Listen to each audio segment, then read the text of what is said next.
These are my 5, 2, 3, 4, 5. Okay.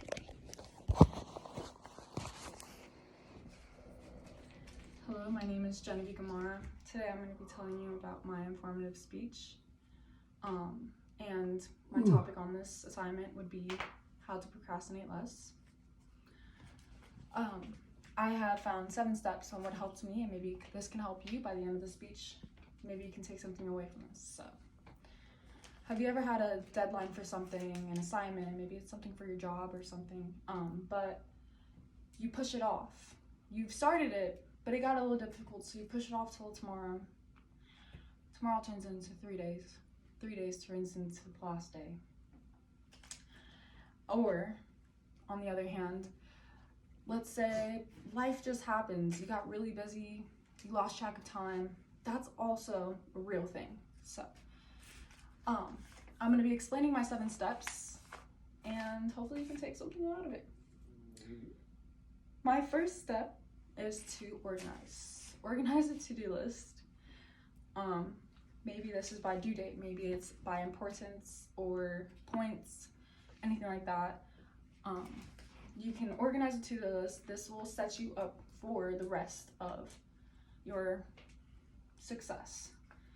Now, the second step is to prioritize. You need to prioritize what needs to be done then, what's most important, what's the biggest project that you can start, or what really needs to be done, you know? So the third step would be to eliminate your distractions. Let's say you're studying for your assignment that you're doing, or you are doing the assignment, and you're doing it in the living room. Someone's watching TV, that could distract you. You may not think about it, but you're looking up at that TV every 5 minutes or so. 5 minutes turns into 20. 20 minutes turns into an hour, and you stop doing your homework at that point. So you need to eliminate all distractions. Yes, I understand, like, you could have siblings. I surely do. They could be very distracting, very loud. Maybe your house is a lot of people in it, very distracting. Maybe there's a lot of things going on. You can definitely just go to a library and study there. Being surrounded by people that are studying can really motivate you to keep studying. Or you can go to a coffee shop. They surely supply a lot of Wi-Fi for people specifically to study at their coffee shop. Or you can go to a school, your school especially. You know, you can ask for help and eliminations of the distractions.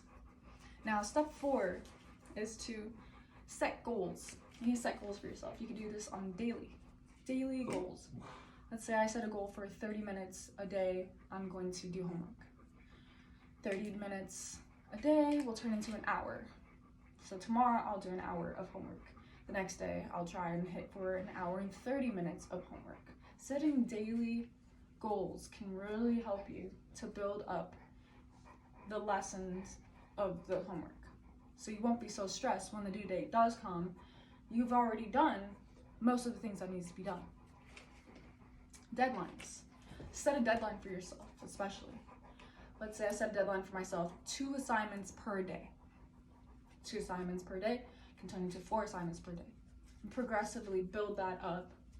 By the time of the due date, again, it's already done.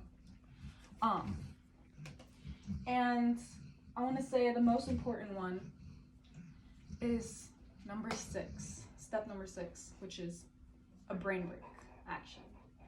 Brain breaks are very important because if you overexert yourself in studying or homework and you constantly are doing it for hours and on hours, then you lose your motivation going forward because you didn't have any brain breaks. So what you can do is take a 10-minute, 20-minute break, even 30-minute break. Take a walk, refresh your brain. You can eat lunch. Maybe you forgot to eat lunch too while you were studying for so long or doing your assignments for so long.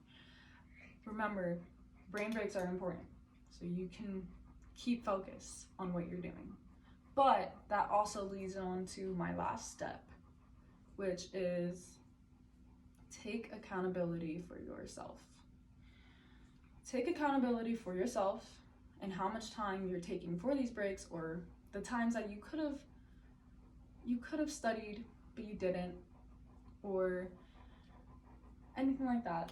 Time adds up, definitely. So you need to hold yourself accountable, because the only one that's going to hold yourself accountable is you. In the future, you are the only one that needs to push yourself through. You're the only one motivating yourself. So, which leads me to, it's hard to stay on track, trust me. It's hard to stay on track. It's hard to stay focused and consistent with your homework. But if you have that motivation and you hold yourself accountable, then you can push forward.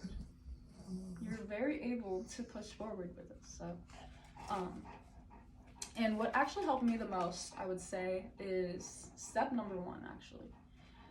It's organize a to-do list. Personally, I organize weekly to-do lists on whether if it's school or if it's at home. So I'll make a to-do list while I'm at work even. I need to clean my room, do my homework. I need to wash my clothes, brush my dog, walk the dog. Or for assignments, I'll do it by class. So I'll do this class's to-do list today. I'll do the next class's to-do list tomorrow, and so on and so forth. Whatever I didn't get finished, I'll just continue that onto the rest of what I need to do.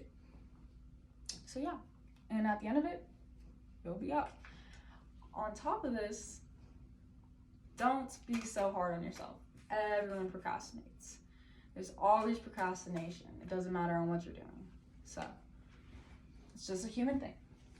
But yeah, hopefully you learned something out of my 7 steps on how to procrastinate less.